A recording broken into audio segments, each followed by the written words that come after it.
Hey, what is up, everybody, and welcome to the Get Your Bell Rung Football Podcast. He is Kevin Reynolds. I am Bobby Wall, and we are here to talk all things football and hit you with some takes that might rattle you up a bit. We're coming at you early this week on a Tuesday evening, which is my preference. Get this thing taken care of. We're a little bit closer to the week that was, which we'll break down, and we'll also look forward into the coming week's playoff matchups. Plus, very exciting, our fantasy awards. So, Kevin, before we get started here, how you doing? Oh, living the dream, buddy. Just doing my thing, chilling, getting ready for warmer weather here. How Friday, great me and the is? little lady. What's that? Oh yeah, no, go ahead. I'll say Friday, the little lady and I are heading down to Alexandria, Virginia for the Harry Potter uh, wizarding thing they do. It's this thing in the woods, and you go and experience this whole Harry Potter thing for like an hour and a half, 2 hours. It's supposedly amazing, so we're looking forward to that. Sounds like you know a lot about it. I don't know a lot, but I know people said it's awesome. I know it ends here in a couple weeks, so I'm Leading your glad daughter her into some mom haunted got us woods. tickets for this for Christmas. Nice. Um, I tell you what, dude, stress-free football is I is a love it. wonderful thing. Just sit down, drink beers, not really care what happens. Still get irritated, but not really truly care what happens. It's so nice. It really is. And now that I'll have a little stress this coming week since my Eagles obviously will no longer be on a bye. But this past week was pretty great. And you had mentioned to me, I don't know, 2 days ago that you were planning on maybe doing like a 1 week fantasy league for the upcoming week's games. And of course, I'm in to do it. But when you decided that that might just add a little too much to your plate, I was not upset that I Yeah. would not have to stress about fantasy this coming week. Yeah, I just didn't feel like actually going through all the nuts and bolts of setting up another league. Or I mean, we could always just do a quick Zoom draft, but you know what? I just don't care enough. I'm perfectly happy with how the season ended, and I'm with you. I just want to watch some football, drink some beers, and enjoy it instead of screaming at my TV or just turning the game off because of how angry I am. Hey, I feel you, dude. We were lucky with all of these games except for last night's Cowboys Bucks game. They were all pretty close at various points throughout the game. The first one, the Seahawks lost to the 49ers 41-23. That game was close for most of it. Gino had his Seahawks right there for it, but man, when you have the weapons that San Francisco has, coupled with that defense, man, that that's going to be a tough team to take down, no matter who you are, NFC, AFC. If they make it to the Super Bowl, this is a squad, dude. They are, and like Debo, for example, did exactly what we were Yes, talking last week. The reason I played him in week 18 and the week once and done, because you never know. I didn't for well, actually, him and Austin Eckler, the two guys in the league that I think are going to score on every play. But even there, I didn't really expect him to score on that play. He stops for a second, jukes one dude, and then just gone, like shot out of a cannon down the sideline. The it was guy's basically just unstoppable. yeah, it was basically all running backs for them because McCaffrey went over 100 yards on the Yep. ground, plus a receiving score. Elijah Mitchell got a receiving score, and Debo 6 for 133 and a touchdown. You can argue he's half a running back anyway. So now the receiving game didn't do a whole lot, but and this Brock Purdy, man, 332 and 3. Trey Lance is going to have to get the start next year, I'm sure. But I mean, the 49ers have to How think can you about be? Brock How Purdy, can don't you they? be? Because there's even still talk about them bringing Brady into San Francisco. I read it I on two know. different sites today. That And doesn't exactly show me they have great trust in Lance. One, skill set. Two, that he's going to come back right from this injury. And if Purdy goes on to make the Super Bowl, let alone win it, even make it, how do you how do you bench the guy? Especially then if Lance goes out and starts 0-2 this year. Like we said this year when he got hurt, how many of the Niners secretly in the locker room were not exactly upset. Yeah, they weren't going to say it. They never rooted for their own teammate to get hurt, but weren't exactly heartbroken either. um, if Brady wants to come to your team, Brady's coming to your team. I And you're guess. no one is saying no to Tom Brady. No, see, that's foolishness. Come on. If he okay, if You're he telling me the doesn't, Eagles are going to say, Jalen, you're not playing anymore. You're telling me that the Chiefs are going to say, sorry, Mahomes, we want Brady. The Chargers the are going to kick ownership, Herbert out of town. Is that what you're telling me? there's not an owner in the league that would turn down Tom Brady and the money that he would bring No, into that stadium. see, this is shenanigans. What did you drink? Two fifths of freaking bourbon today? Okay. Okay. Patrick Mahomes isn't getting benched for Tom Brady. Neither is Josh Allen. I get it. Anyone that doesn't have a franchise QB is taking Tom Well, Brady. that's better. That's a whole different phrase. I mean, that's like two completely different statements there. Oh, it is not.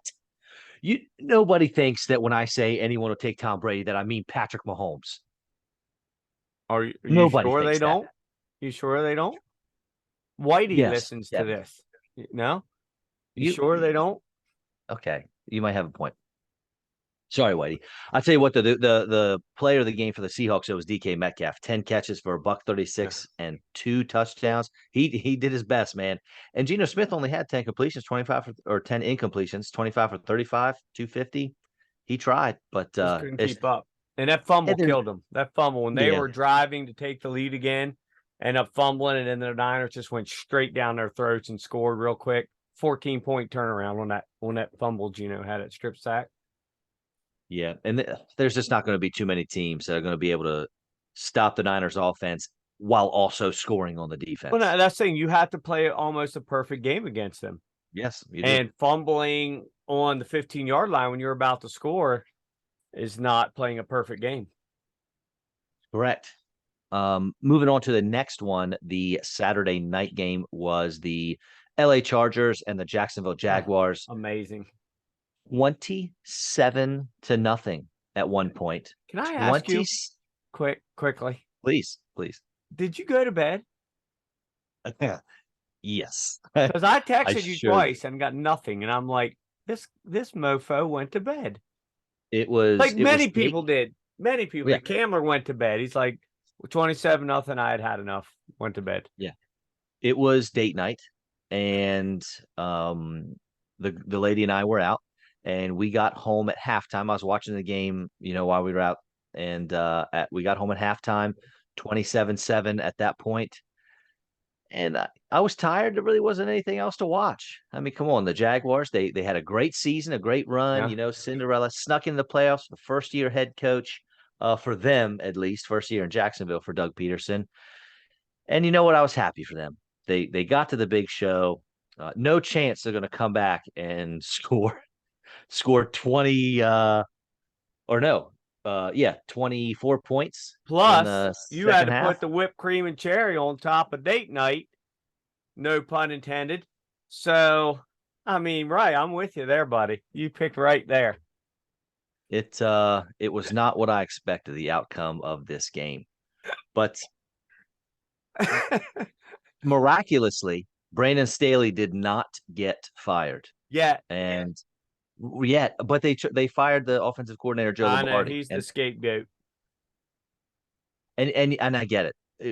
Justin Herbert was a check down Charlie all year. That's why Austin Eckler had over 100 catches, and it didn't help that Mike Williams was hurt most of the season. But still, Brandon Staley was the one that played Mike Williams last week when they didn't need it, and he's the leader of these guys. I don't know that Joe Lombardi was firing him was the right move, but hey, if you're Brandon Staley, you got to do what you got to do to try to keep your job. And I'm sure he was screaming in the GM's ear, "It's not me, it's Joe. Get him out of here." Yeah, I guess that whole situation just And this has to I be don't one of know. the I don't understand. There's so much talent on that team, and they just can't seem to ever put it all together. and if you're an offensive minded coach, what is there an offense in the league that you'd want to go to more than this one? As You far as got Justin talent, Herbert. Yes, you got Herbert, you got Eckler, you got yeah, wide receivers. This is a very tempting job for a lot of people. yeah, yeah. I mean, it's an amazing one, and you got that nice locale and that pretty new stadium. Rams team who's trash, so the Chargers could take over the town.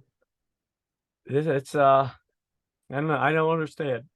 I just don't know how that can happen. It I don't was know how a team can have the quarterback can throw 4 interceptions and still score 31 points and win a yeah, playoff game. first team in history to a -5 turnover ratio and still win a playoff game.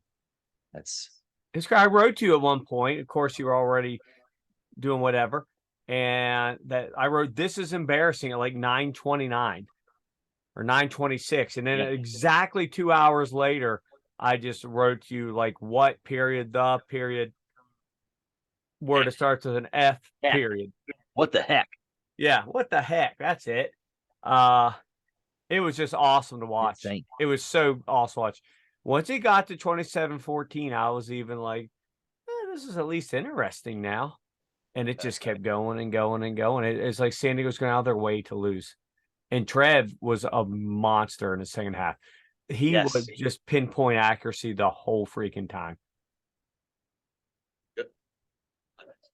There's not much you can say. And the Jaguars going from the #1 overall pick last year, the worst team in the league, to not only making the playoffs, but winning a playoff game. And Yep.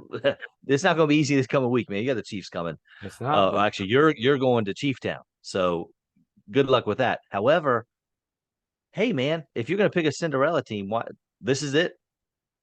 yeah, I mean, I'd love to see them go in there and win, but yeah, I'm not expecting them to. I didn't really expect them to win last week, but I'm glad they did, and be great to see them keep going. But man, that Jason Kamler, he's sharp. He Yeah, called. I He love it. called it. Yeah, good. Hats off to Kamler.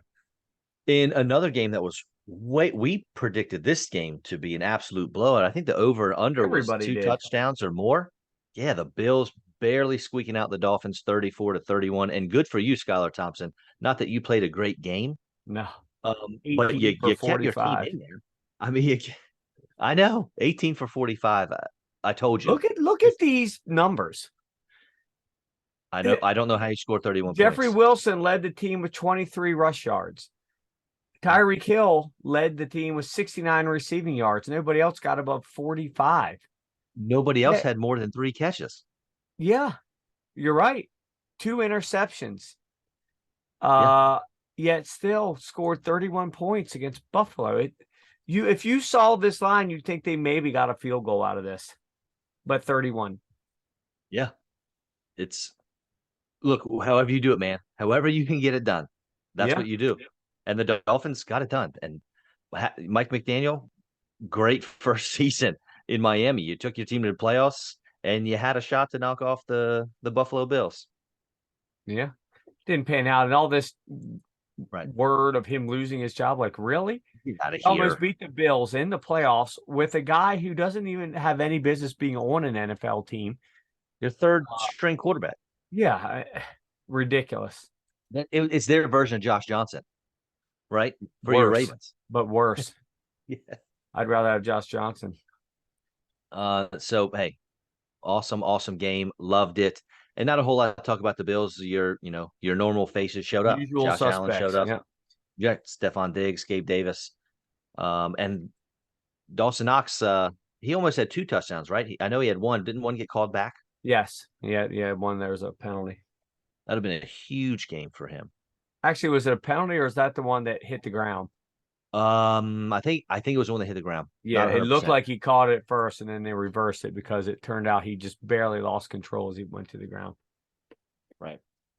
Second game of the Sunday slate, the New York Giants go into Minnesota and knock off the 13-5 Minnesota Vikings. Now, this one, we were texting pretty frequently during this.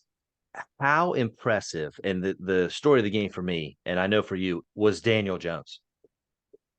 He was ridiculed. I ridiculed the Giants. Likewise. I mean, constantly when they drafted him. What was it, fifth or sixth, eighth overall? It was top 10 overall Yeah. pick his draft year. He never lived up to the billing.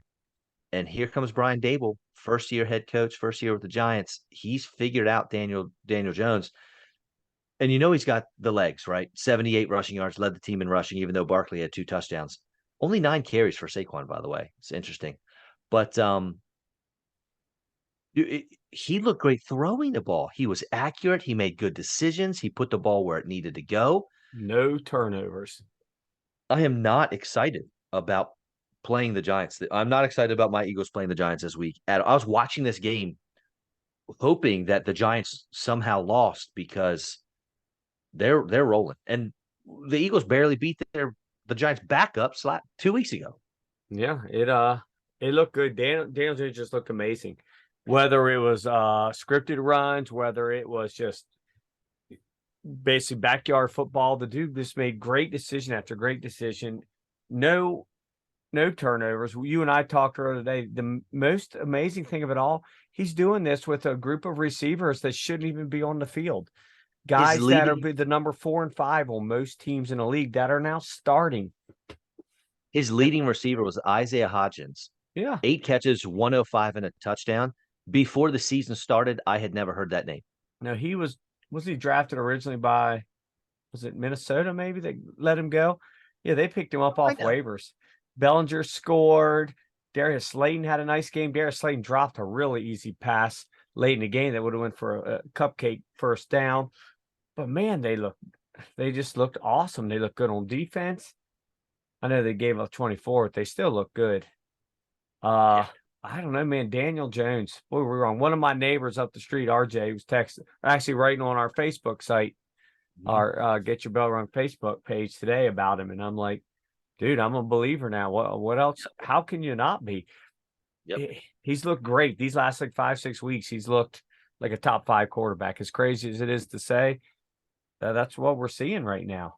Boys, he got himself a big payday coming. Hopefully. And you'd imagine the Giants want to keep him in-house.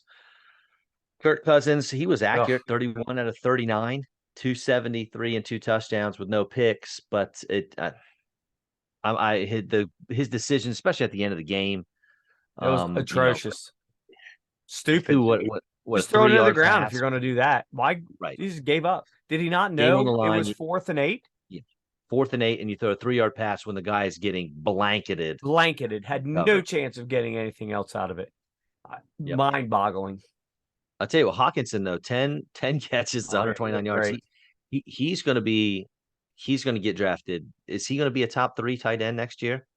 Kelsey Andrews probably again, and then Hawkinson. He finished this year strong. So monster games. I think you could. I don't know why, but for some reason, the Andrews name has grown big. You could make a real case, especially depending on who's going to be quarterback for the Ravens, that Hawkinson should go too. Hawkinson was tight end 2 this year, the way it finished out. I mean, Andrews is sort of stuck with nobody to throw to him. And if Jackson doesn't come back, that could really be trouble. Well, speaking of no one to throw to, that was the Baltimore Ravens, who put up a fight against the Bengals. But, Demarcus Robinson's your best receiver right now. And that's just, you can't win a playoff game like that unless you're the Giants. Apparently, J.K. Dobbins had some interesting words. He's 100% right. 100% right. He really is. Talking junk on his Ravens, saying that if Lamar played, they'd have won. It's tough to argue that. No, it's 13 for 62. Right there, 5 yards of carry. 4 receptions for 43 yards. Got that touchdown, which was amazing. There's a handful of guys in the league that would have scored on that play. And let's just not give him the ball. Let's give it to Gus constantly for his 12 for 39. Let's have Tyler Huntley when we're on the 2. A little midget quarterback jump up and try to reach from the 2. It's a little different from 6'6" Trevor Lawrence jumping from the 1. And it's different than any other player's league. Once you go over that goal line, the play's over. It doesn't matter if you pull it back. It doesn't matter if somebody knocks your hand. So when you're at the 2 and you only make it to about, they're saying the chip says the 0.6 yard line, ball goes out, boom, 99-yard touchdown the other way. He didn't have a chance. And he wasn't supposed to, it wasn't even the play. He decided to do that. He was supposed to put his damn head down and get pushed into the end zone. But he decides he's Trevor Lawrence, not 5'7", and then that's the game. That's a 14-point swing on one play. And the Bengals on offense weren't that great anyway, outside of Jamar Chase, 9 catches. Yeah, the Rams defense was sharp all night. Yeah. They looked great. That's why they were in it. They've just got to be getting so tired of this. So I say to you real quick, we'll go to the next game. Who the hell wants to go play for the Ravens anymore? Between the Well, I would, crappy but offense, the stupid style of play on offense, a quarterback, three quarterbacks who can't throw. Because I'm a believer now. He had that one great year where he led league in touchdowns. He sucked ever since. And then you had this endless turmoil now in the locker room because of all. Yet you refuse to fire Greg Roman, the guy behind it all. Who wants to go there? I just keep seeing DeAndre Hopkins. That's his number one site. Why? Why on earth would he go there? So his career can be over? yeah, It he doesn't don't make want to go any there. sense. I know. The echoes of fire Roman and fire Harbaugh are getting louder and louder. You And better believe it. yeah, the ownership and folks upstairs in Baltimore, they have to listen. Yep. Endless mediocrity. Yeah. And I'd say the most impressive team of the weekend, though, for me was the Dallas Cowboys. I'll take the second half Jaguars, but if we're talking full game, the Cowboys, Dak Prescott, this is the best I've ever seen Dak Prescott play. Boy, he I looked think good last night. 25 for 33 for 300 yards, 4 touchdowns. Now, I know a lot of times Kellen Moore, the offensive coordinator for the Dallas Cowboys, he was scheming his receivers open. Dak Prescott had open guys all day long, but his first touchdown pass to Dalton Schultz, who had 2 touchdown catches, was beautiful in the end zone. I mean, uh, I thought I can't root against Brady anymore. Maybe I can now after this. I picked the Buccaneers to win simply because of Brady, but ooh, boy, the Cowboys just absolutely whooped them offensively, defensively, and I don't care if Brady had 350 yards and 2 touchdowns. He that whole offense was out of sync. They fired Byron Leftwich, maybe didn't fire Byron They Leftwich, say offensive they coordinator. didn't. Nobody really knows. But receivers, we were talking right before we started the show. Mike Evans was absolutely lost on a route. Brady kept throwing balls to no one. You don't know if it's Brady's fault or the receiver's fault. I know Brady was yelling at his guys, so I don't think it was the goat's problem here. But the Buccaneers did not look good, and the Cowboys looked excellent. Yeah, the Cowboys look great, dude. That game wasn't even close. It wasn't as close as the score. No, I Um, know, right? but And Brady just looked like, honestly, he looked like a guy that if he wasn't on that team, they'd have been lucky to win 2 games. you're I'm probably not right. lying. I mean, I'm not going to say he is what he was 12 years ago, but he's still a top 10 quarterback in the league. Throw And after they have throw looked talent. like it went where it should have went, and there's just nobody anywhere near. I don't understand how this rapport left. It's all the same guys. Well, not all the same, but Godwin and Evans from 2 years ago when they couldn't miss. It's the whole thing's extremely bizarre. Leonard Fournette was just might as well not have even showed up. And then Dallas just tore up. And Tony Pollard once again, dude, just let Explosive. Zeke leave so Pollard can be the number Yeah. one back in fantasy. You know Just let what? it happen. You mentioned Debo, and who's the other person you said every time they touch the ball, you think, oh, Eckler. You think they're going Eckler. to score? Add Tony Pollard to the list. It's ridiculous how the way he'll wait. It looks I know he doesn't the same style, but it's a lot like Le'Veon Bell, where he just wait, and then boom, he's just going. It's like the dude can go from 0 to 60 in a half a second. He's just it's awesome to watch. And then you watch Zeke out there just plodding along. I have said far too many good things about the Cowboys. I'm going to have to wash my mouth out after this Well, episode. it's funny you said earlier you hoped Minnesota would have won because if they would have, it'd have been Philly versus Dallas this week. Yeah, but I also thought it would be the Bucks. Like I thought I was going to be playing the Buccaneers. Fair enough. So anything else? Can we move on to the divisional round, the upcoming games of this weekend? Real quick before we leave, where's Brady next year? Bucks retired somewhere else. I think somewhere else. I don't think he's retiring yet. He's got no, I mean, I think his family was what he wanted to retire for, but that unfortunately for him, didn't, that fell Yeah. apart for him. So he's so competitive and he'd still start for quite a few teams in the NFL. Yeah. So I think he plays again. I don't think it's with the Buccaneers. I think it's somewhere else. Could it be San Francisco? Could it be where he's from? Could it be Las Vegas with Josh McDaniels, who he played for forever in um, New England?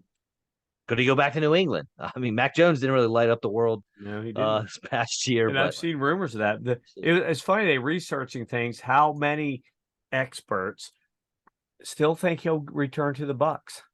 I I don't just see it. can't see it. I think he's got a really bad taste in his mouth there. Something was just off beyond going 8-9. Just something was not right. All right, sir. Saturday, 4:30, our first game, Jaguars at the Chiefs. Do the Jaguars, they got a puncher's chance, right? Of They course showed it they to us do. last week. They Got a got lot a of puncher's talent. chance. If they can, now they're not going to be able to beat the Chiefs with 4 turnovers. I'll tell you that right now. But if they can limit their turnovers and maybe get 1 or 2, they could do it. They could pull it off. I mean, obviously Trevor Lawrence has been awoken, and he's never lost on a Saturday. And guess what he gets? Nope. Another Saturday game. He's undefeated on Saturdays. So I'm definitely pulling for the Jaguars simply because I love a good Cinderella story. I'm not going to put any money on it, but let's go, Doug Peterson. He's been here before. He's been when the Eagles won the Super Bowl. Granted, they were the 1 seed, but they were underdogs every single week they played. Yeah, I think the Chiefs have the highest spread this week. I will say this: if you go down 27-0 again, you're not coming back. They've got to find a way to be able to go out and hang into the game early because you can't keep digging holes that deep and expect to keep getting out of them. That's just not how it works. But man, I can't say they don't have a chance. I just can't. I'm with you. Same with the Giants, which is the 8:15 p.m. game on Saturday. Giants at my Eagles. I'm not looking forward to it. I'll tell you that. It's we spoke. Think about. I just spoke so highly of the New York Giants and the Dallas Cowboys. It doesn't feel right. But look, that's Well, how it it's is what working it out. is. I know that's what I They're saw. the first team since the end. The first, I don't know if you saw, they're the first division since the league went to the 8 divisions of 32 teams. The first division to have 3 teams make it to the final 8 or the final 4. Sorry. You mean the NFC least did Yeah, that? the NFC is a division that we thought Yeah, would it was a be joke. trash, except for Eagles and Dallas would be good. They've got 3 in the final 4. They're the first one. The AFC, on the other hand, has 1 from each division. Yeah, It impressive. depends which Jalen Hurts is going to show up, brother. Right. If He's week off the 18 injury Jalen report. Hurts shows up, you might be in for a whooping. Yeah. Well, If he's the off the rest of injury the report, season which is shows great. up, you should be good. Lane Johnson's coming back, which is big time, and all the other guys where we had comebacks. Safety Gardner Johnson Gardner. I don't know why I can't think of his name off the top of my head right now, but CJ Gardner Johnson. That's it, right? Yeah, He Chauncey. Yeah, he came back last week, knocked some rust off. Or okay, that's great. Same with I think Robert Quinn is knocking his rust off. Not that he's been a big contributor anyway, but the one thing that the Eagles are going to be able to do that the Vikings weren't is really put a lot of pressure on Daniel Jones and Daniel Hunter.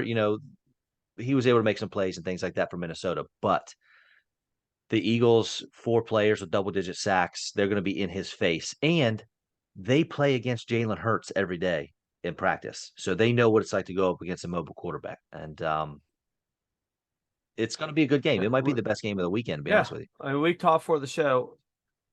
One thing I don't like about the bye is it's great for health, but it's bad for players sitting for a week, and they go out sluggish.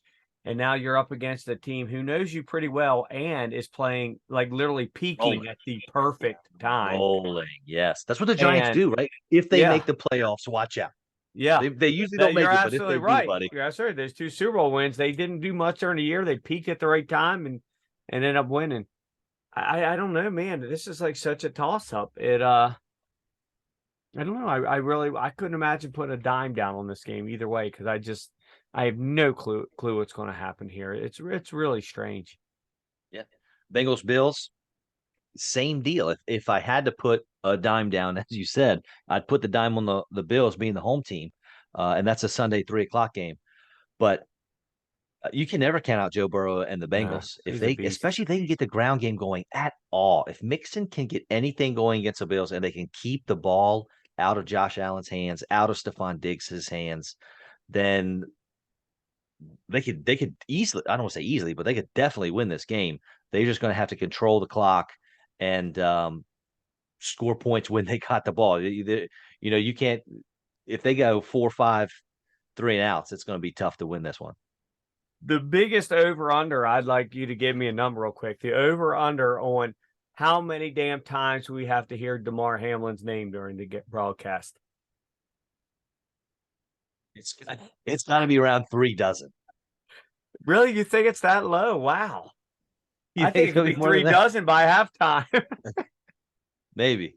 It's going to be so freaking irritating, but it is what it is. They still have a game to play. I can't imagine Buffalo losing, but our boy is like the new Brady, Mr. Burrow. He does not like to lose. He just finds some way to win. He shows up in his freaking tiger print suit. He looks like, an old Macaulay Culkin. It's all Home Alone. Never know if Joe Pesci's going to show up on the field. Everything's crazy with the guy. You got to love his swagger. If I had to put money on, I'd put it on Buffalo. Normally, that's not my style, but I love it with him, though, dude, because he wears it on his sleeve. And he's like the ultimate confident dude that's not just a cocky prick. And I think it's because he knows he's a nerd.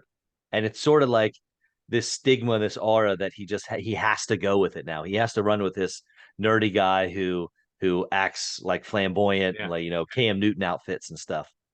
But the dude backs it all up. Yes, he definitely does. And you got Jamar Chase and T. Higgins out there. You're going to be able to put up points with the Bills. Always. And I haven't even looked. I don't have any idea what the weather's supposed to be there this weekend. I probably should have looked at that. They both play in the snow and the cold and the wind. You're right. Cincinnati's, but Cincinnati's not San Diego. It can still have a let's look, divisional playoffs. Buffalo. It is going to be 34 degrees Fahrenheit, dangerously windy and overcast. Oh no. That can't be good. I've never seen that. Dangerously windy. What's that mean? You're going to be doing your thing, all of a sudden the Wicked Witch is going to ride by on her bike while Stephon Diggs is trying to catch a pass. It's so crazy you said that, because my son is watching Wizard of Oz right now as we speak. Yes. That's so crazy. Yeah. Oh, wow. Dangerously windy. It's probably not something to laugh about, but that's an odd way to describe the weather. Well, if that's the case, then they really are going to need Joe Mixon in a run game. They might. Maybe he'll throw up one of those 53-point weeks. Yeah, I think he's only good for one of those a year. Last game, the Cowboys against the 49ers. If the Cowboys can play like they did against the Buccaneers, they got a shot here. The problem is the 49ers defense isn't going to let them. That being said, the 49ers offense is going to have to put up some points against the Cowboys. They have a nice defense as well. That Micah Parsons, man, what a draft pick for them. Was it 2 years ago? We said it, dude. You and I said it. He was one of the steals of the draft when it happened. Man, I expected him to be okay. I expected him to be pretty good. No, you expect him to be more than okay, right? We didn't expect him to be the next Lawrence Taylor, Deion Sanders, Aaron Donald type player, but sacks, pass deflections, tackles everywhere. Did you see that one when he jumped in the backfield and the ball was like just stuck to his hands? Yes, he is a absolute monster. Yeah. And as far as being excited to watch one of these games, because I'm so fearful of my own team, I'm actually more excited to watch the Cowboys 49ers game. I want to see what Brock Purdy can do against a stout Cowboys D, against that Micah Parsons. And it's a classic rivalry, man. The NFL, loves this. Loves this. Shanahan. I want to see how Shanahan can, scheme. What's his offensive scheme like? What's he going to do to this with this Cowboys defense? I would do everything I could to get McCaffrey in space and make Micah Parsons not even part of the game. Shanahan should treat this game like the Eagles did the first time they played the Cowboys with A.J. Brown. Whatever A.J. Brown did, do that with Deebo Samuel. Yeah. The motions across the formation, rolling out to the right with Brock Purdy. If Micah goes with him, go to your check down. If not, get the A.J. Brown. I mean, A.J. scored on one of those plays. I ran it twice. I think Hurts may have ran one in for a score, and A.J. scored on the other one, depending on what Micah did. Yeah. But because Debo is AJ Brown, right? AJ Brown is Debo. They're very similar players. Oh, extremely. I think I would give. Wow, they're both they're frightening guys. I think the only reason that I think Debo is slightly better is I think Debo is just slightly faster. Yeah, I You think so too. see AJ occasionally getting caught from behind. Lumbering. You never, ever, ever see Debo get caught from behind. Once he's gone, That's he's it. gone. Yep. The only person catching him is maybe somebody on his own team. And he does that weird thing where you always think he's running out of bounds, but he's somehow still in. And Nope. that's how he scored his He touchdown. plants that Like left I'm foot watching and him like, just oh, he's out going. of bounds. Nope. Dude, he's like one of those Shooting that roller side. coasters that you're just sitting still. The ones that don't go up, they just have the hydraulic thing, and you go 0 to 60 like that. Like you're stuck back in, your eyeballs are back in your skull. That's him running with a football. It's crazy to watch because I love it. he's just so great, and they scheme so well for him. But here's one thing I want to ask you, though. The 49ers, for all the credit we give them on defense, they sure as hell are giving up a lot of points to teams lately. And sooner or later, that's going to catch up with you. And Dallas, boy, they're clicking now on offense. So Look good. Well, I no, no, don't no. anybody that You thinks the can't 49ers are going to run away with this game, I think they're wrong.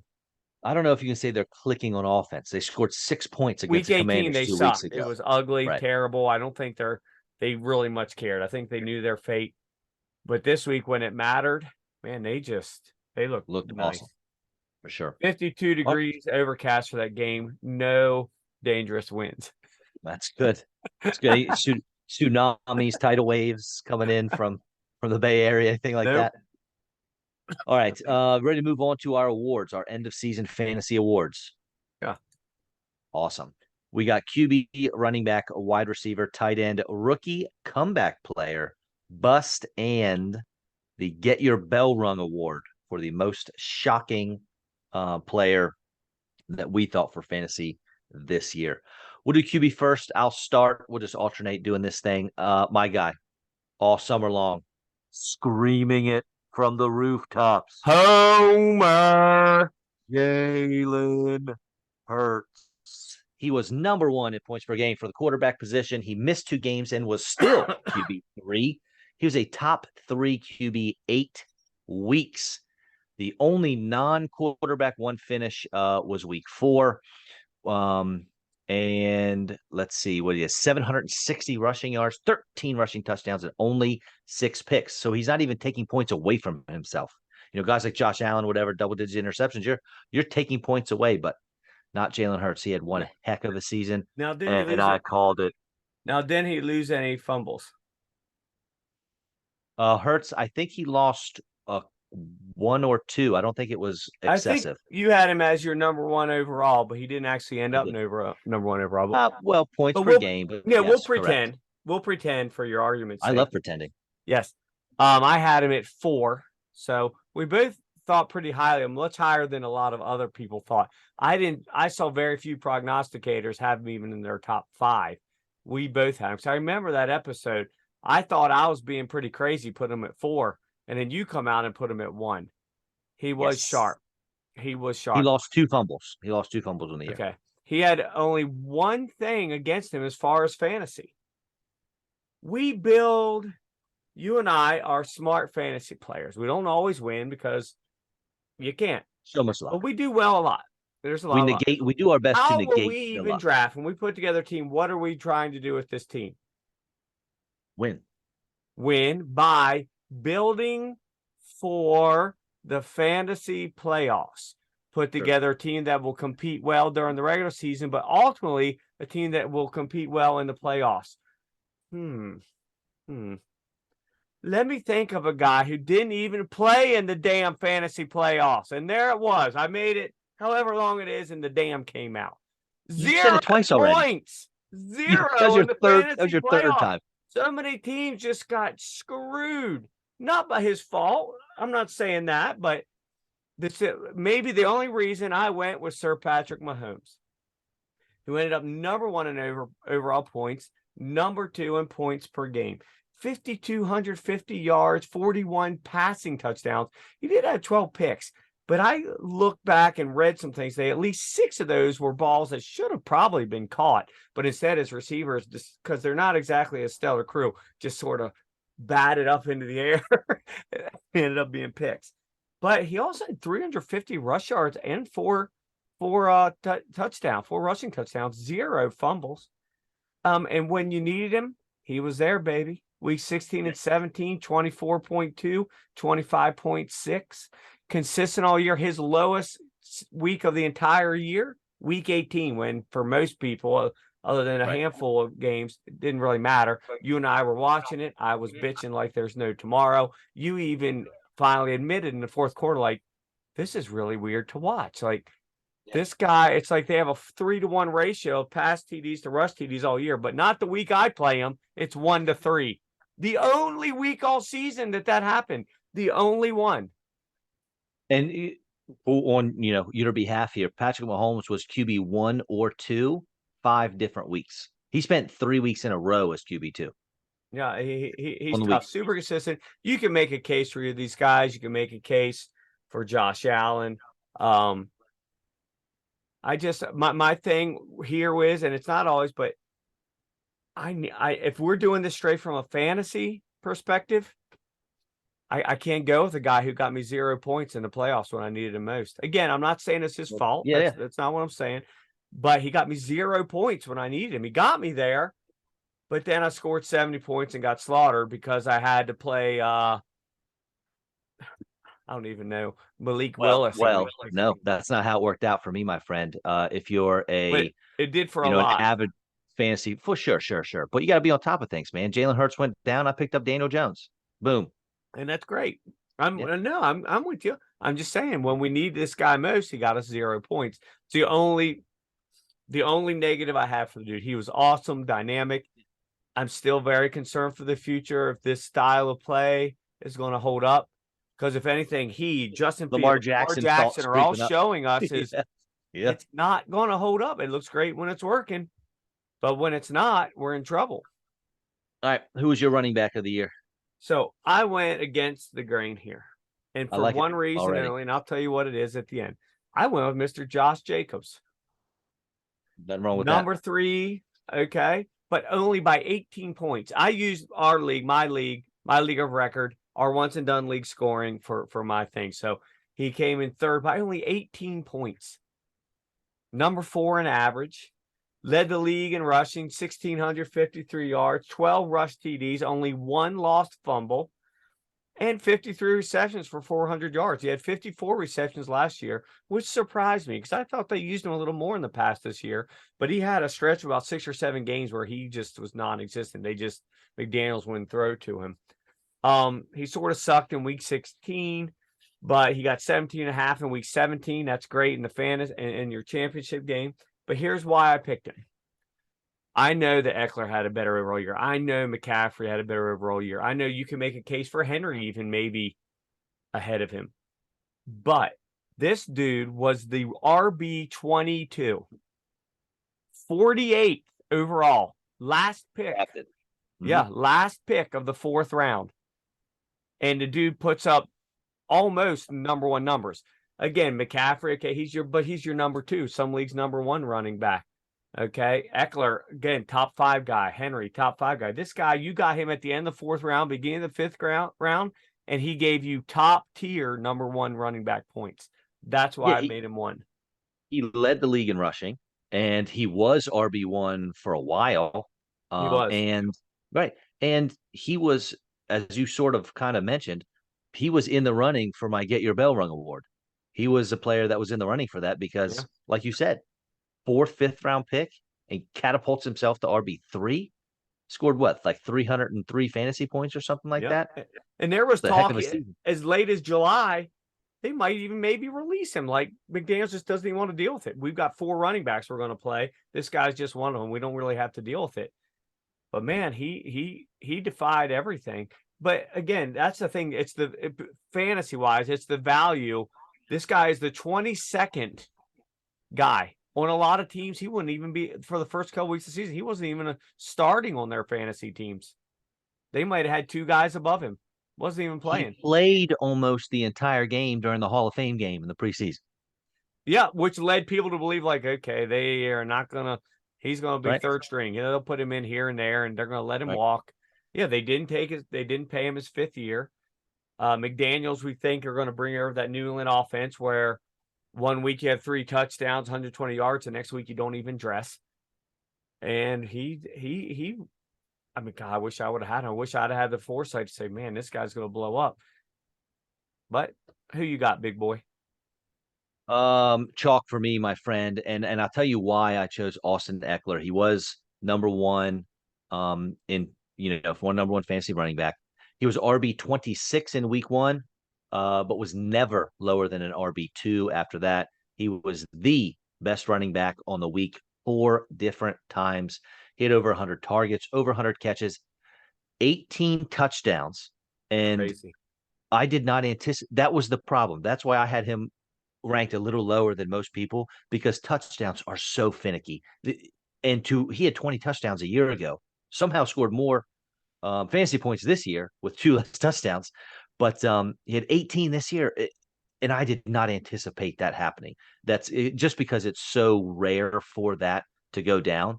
But interesting, your reason for picking Patrick Mahomes as your quarterback, Austin Eckler was RB5 and then RB1 during the fantasy playoffs. So we sort of flipped the script there because he got you your championship. If you had him in, I don't see your team losing. Unless of course you went up against Mike Evans, then who knows? But Austin Eckler, he's the guy.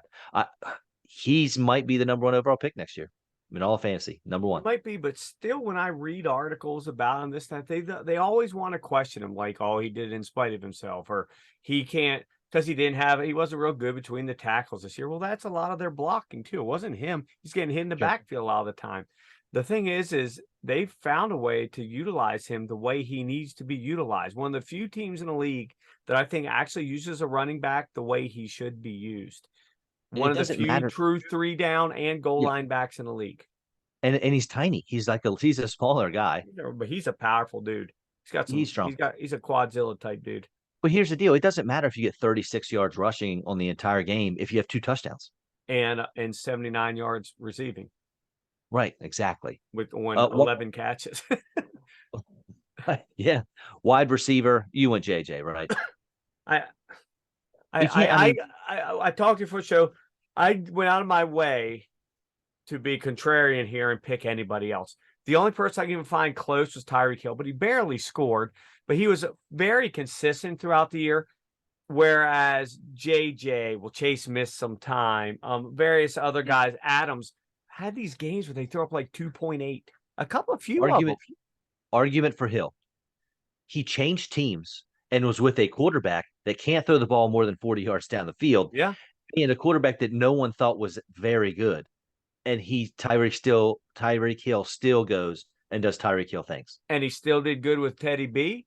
And he didn't do as good with Skylar Thompson, but he's still the leading guy with Thompson. And he was one of my preseason, our bold predictions that he'd be suspended by week 8 for conduct detrimental to the team. Because I just didn't think he'd like it. And you could have made a case through 8 weeks that maybe Waddle was the number one there. But boy, they both got fed. They are the best 1-2 tandem. And maybe you got to put in the top 5 in history of 1-2 tandems. I know it's only been 1 year, but you really, dude, have you seen the numbers they put up? Yeah, of course. I've seen, like, I don't remember all the things. There's like at least 3 different things that they are the first wide receiver tandem in history to accomplish. It was pretty impressive. But ultimately, you can't go from JJ. He had a couple stinkers. He maybe cost a lot of guys their fantasy championship because he scored 2 points in week 17. But he got you there. You weren't getting there without him. No, you weren't going to get there. But, man, that's definitely a knock. But I don't put it on him. We've discussed before. It's not that he can't beat these high-level D-backs. It's that Cousins doesn't even try. He's too scared to even try. Here's what sold me on Jefferson is that he was the wide receiver 1, 2, or 3, 8 different times throughout the season. He was a top 3 player on the week 8 different times. Last year, Cooper Kupp's historic season, Cooper Kupp only did it 6 times. So I mean, we're talking. If you had to pick a number 2, who would your number 2 have been? Adams? No, man. I think it would have had to been Tyreek Hill, and almost for like the Austin Eckler deal because I was so low on him going into the season for the reasons I Yeah. mentioned. No long doesn't have Patrick Holmes, doesn't have a quarterback with a big arm. I had Waddle ranked You had above Waddle Hill. ahead of him, didn't you? Didn't you have Right them at now, like 13 and 14 or something? right, exactly. Yep, I think that's exactly where I may have had him, 13 and 14. So just because I was wrong, I would have probably taken him as number 2 because he proved me wrong. Good for you. Gotcha. Tight end again. Same thing. It It's has not to even, be. it's a no brainer. Travis Kelce was tight end 1 by almost 100 points in half point PPR. He had he had the most of everything by tight end and over 400 more yards than TJ Hawkinson was tight end 2. It's just I can't. He was It's, Kelce was the top 3 tight end 9 of the first 10 weeks. it's, We don't it's even talk just, about him, right? He's tight end 1 next year and forever until he dies. it's just, it's, I don't even know what to say. He was like the number 6 wide receiver. I don't know. It's something like that. I'm looking at it now. I got a million different stats up here, but he was in the top 10 wide receivers as a freaking tight end.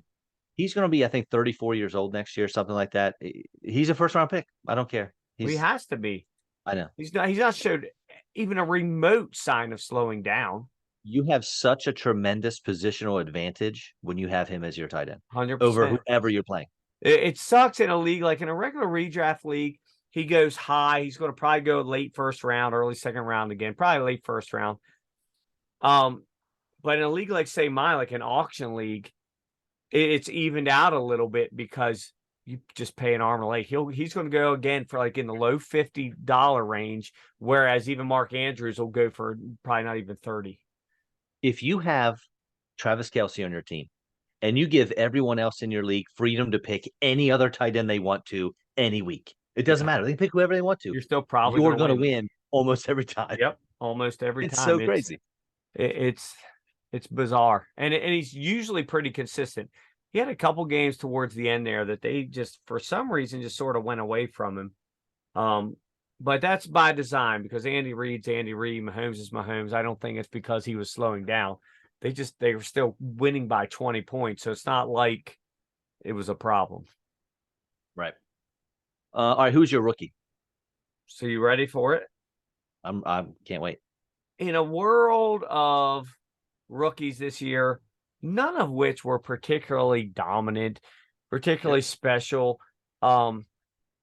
Brees Hall, I mean, if he didn't get hurt, I think we'd be handing them this. But Absolutely. it didn't happen. Didn't happen, right?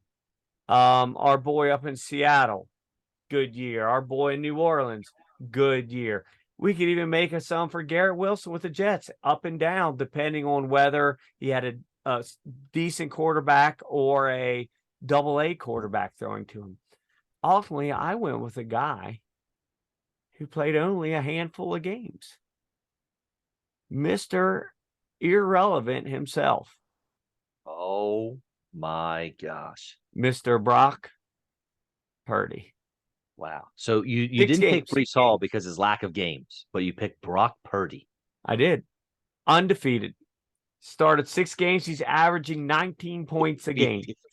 In 6 games, 13 pass TDs, 1,300 yards, only 3 picks, and a rush TD, no fumbles lost. I'll be honest, it's a pretty impressive stat line for him. It's sickening. And like I said, there's nothing, there's nobody else that's run away with it. The crazy thing is this guy's a number 3 quarterback. And unless we talked earlier, makes it to the Super Bowl, he won't even be a starter next year. He's going to be probably carrying a clipboard around. But they go 0-2, and Shanahan is going to have to answer to some people in that locker room. It's hard to argue with this guy right now. I saw through ESPN of all of the numbers, like he was the surprise guy of how many championship teams he was on. People that picked him up in like week 14. The dude they just decided, well, I'm just going to play this guy every week. He no signs of slowing down, and he didn't. He just kept going, building. Next thing you know, he's on like 23% of all the championship teams.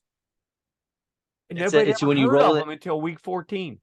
It's when you roll into the playoffs as the 4 seed, and you're like, well, I got Geno Smith, but Purdy, we'll see what he can do. I'm probably not going to win anyway against a 1 seed. And then Purdy does well.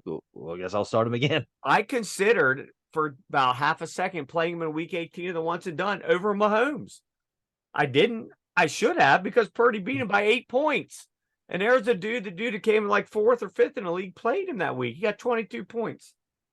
So that's my man. Well, just because it's not a wonderful selection here. and you know what? I changed my mind while you were talking. I have my pick was originally going to be Ken Walker, but So in you're my reverting. notes. Are you going to that now? I can't Just do it. listen. He'll always Just be listen. Kenny to me. No, I'm not upset that you're changing. I'm upset that you called him Ken. Gotcha. Okay. Well, I don't know. Kenneth, Kenny. Kenny. Okay. Kenny Walker. There it is. Done. He will forever be referred to on this show as Kenny Walker. But in my notes, I wrote this felt like more of a best of the bunch pick rather than someone who really earned it. And it was his longevity. He was only an RB1 3 times throughout the year. However, a guy you mentioned, Brees Hall, was so much better. He He was. only played in 7 games. But let me give you some efficiency numbers. You ready? Go for it.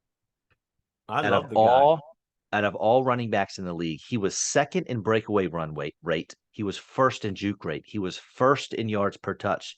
He was number 3 in true yards per carry. He was number 3 in yards created per touch. This dude was so talented. And if my memory serves me right, he was an RB1 twice on the year in only 7 games. And Kenneth Walker played most of the season, only an RB1 in 3. So you know what? He only played in 7 games. I don't care. Brees Hall gets my award. Well, let me ask you this. If your memory serves you right, who picked him as the number 1 running back coming out of college for this year? You did. Yep. Thank you, And sir. I had Kenny Walker. Yeah, and it was So, very hit or miss either yeah. way. The funny thing with Seattle is you had Russ, you don't let him cook. Okay, it's all the run game. Now you have this guy running, and you decided you don't want to run him nearly as much. We're going to just throw all the time now with this retread. Not that he didn't have a great year, but Yeah. I don't understand the inner workings of Pete Carroll. No one does. Not even Pete It's Carroll. so weird. It's like you go out of your way to not use your best weapon. But both those boys, I really hope Brees Hall. I mean, I know next year probably won't be pretty. It's going to be a lot like these other backs. It's going to be another full season until he's really back to form. But man, these Most guys likely. could be monsters for years. Sure. They really could. Speaking of monster, my comeback player of the year, Christian McCaffrey. He only played 3 games 2 years ago. Only 7, I think it was last year. He finished this year as the RB2 and was the 6th highest scoring player, even when you include QBs in all of Fantasyland. He was an RB1 11 times. He was a top 4 running back 6 times. The dude even got traded mid-season across the country But and that never was a skipped a blessing. beat. In his second game with San Francisco, dude dropped like 40 points, was RB2 on the week. Yeah. One thing people don't, I didn't hear a lot of people mention when he got traded. He was beyond ecstatic to go there. That's where he went to freaking college. Right. Stanford, yep. It's like moving back home. Stanford, San Francisco, it's all there. On a better he team loved it. with a better offensive-minded coach. Oh my God. Yeah. It's so weird because he's getting the same stats essentially in an offense that's not just completely based around him as he was in Carolina, where it was completely him. Because Right. Shanahan's so smart. Now he's got all these people around him, Debo and Ayuk and Kittle, that he's doing all this, but has to do half the work. Same points, half the work. Good for him. Right? And even when he needs a breather, you bring in Eli Mitchell. What the hell? This team, how, when you really look at just on paper, how can they not win the Super Bowl? I know. It's crazy. And you don't even talk, and the defense is just as good. Yes, absolutely. You got what's going to end up being the defensive player of the year. Right. It's just crazy. So I'm so glad you picked a guy that was injured because I don't like this comeback player of the year bull crap of like Geno Smith winning it because he played better, or even Saquon because he played better. That's not a comeback. You just sucked, and now you're playing better. That's not really a comeback. So I picked Mr. Derrick Henry. No, number 4 ended up the number 4 back. If he hadn't had 16 points total in weeks 1 and 2 as he was sort of getting his mojo back, he might end up number 2 running back. He missed 9 games last year with his foot surgery. So many people wrote him off because he's 29 years old, right? Which I think maybe makes this even more impressive because he did it at 29. Okay, 4th in points, 1,429 yards rushing, 13 TDs, and 32 receptions for 379 yards because they decided about every 4th game they'd use him smartly. I know his overall metrics are down a little bit, but still. And he didn't play week 17 in the championship, which knocks him. But that wasn't his choice. He wasn't hurt. They just sat half their team because it was a meaningless game. Well, he had a streak from week 3 until week 11, where all but 2 weeks he scored at least 23 fantasy points. Oh, very good. I'm looking him up now. Yes, he did. Yeah. Oh, yeah. 22.5. Yeah. I'm not going to lie to you, Kevin. Yeah, he's got. Oh no, I'm just looking. He had two crappy games. Week 10, week 13. Every other game was pretty much high double digits. Yeah. Stud. We'll see, and we'll see. Look, if anyone's going to keep this train rolling, it's Derrick Henry. And you and I have said it. He might be doing this when he's 65. He breaks every rule. He's like the word phlegm. It breaks every rule. Rule breakers. I gotcha. They learn in first grade. Breaks every rule. PHLEGM. Breaks every freaking rule. But it can phlegm. Here we are. It's all there. Okay. Oh my gosh. Okay. Oh, yeah. Who's your biggest bust? Mine's you. Well, I had to go with the obvious one, Mr. Jonathan Taylor. Boy, did he put the screws to a lot of freaking people. The consensus 101 almost everywhere. I know there are some leagues that he wasn't, but most leagues he went number 1. And I know it's partially because the Colts suck, but he was awful. He finished up the RB 31. Yeah. 31. He had a huge, great week 1. He only broke 20 once more the entire freaking season. And that was against the Raiders. He only averaged 12 points a game. That was 19th because he did miss a few games. But if I did the numbers. If you take out those 2 weeks where he scored like 26, he averaged 9.29 every other game he played. 9.3 out of the number 1 overall pick. Awful. And then, of course, he gets hurt, put the screws to me. Oh, I was not happy. But yeah, the one thing I'll give him, young, a beast. They're going to retool some things there. And this is the guy who right now is the number 1 for the potential for the comeback player of the year next year. Absolutely. 100%. I agree with that wholeheartedly. So I'll ask you this real quick before you add anything else to it. Where does he go next year? First round, I think. Well, I agree with that, but we're talking 101 or we're talking 112? No, I think he'll probably go, depending on what that coaching staff looks like, what quarterback they get. I can't see him going past pick 8 or 9. I was gonna say like around 7. Okay. I read you. Yeah, I'll buy that. I could buy him slipping to 8 or 9. He was an RB1 3 times, and then there was another week where he was RB13. So granted, he wasn't horrible every week, but for where he got drafted, absolutely enormous bust. Where was the third? I'm just asking. Week 1, he had 25.5. Week 10, he had 26.3, but his next highest all season was only 17. Yeah, so this is full point PPR, but it doesn't really matter too much with him because it's not like he's catching a ton of footballs. But right. Week 12, he was RB12 in full point PPR. Oh, you're saying he was an RB1. I thought you were saying he was RB1 as in like the highest. No, okay, I got you. I just misunderstood. Sorry about that. Not a problem. My biggest bust was Allen Robinson, a player that you just absolutely completely forgot about by halfway through the season. He was drafted as a wide receiver. A lot of folks drafted him to be their wide receiver too. He was worse than wide receiver 40 in 7 of his 10 games and was never once a wide receiver 1. He was never a top 12 guy on any week that he played in. He was wide receiver 68 in points per game with less than 7 points. Ugh. Wow. And here's the thing. He went overall 57th, but ended up 68th in just receivers. Oh, He that's was wide impressive. That's tough receiver to do. 21, went 57th overall. That's tough to do. Yeah, he was awful, but that whole Unreal. team, you called it, dude. You nailed it. You said from the beginning these guys are going to suck. I don't know if even you thought they'd be this bad, and the I did not. injuries had a lot to do with it. They lost to everybody Definitely. on both sides of the ball. But yeah, that was some.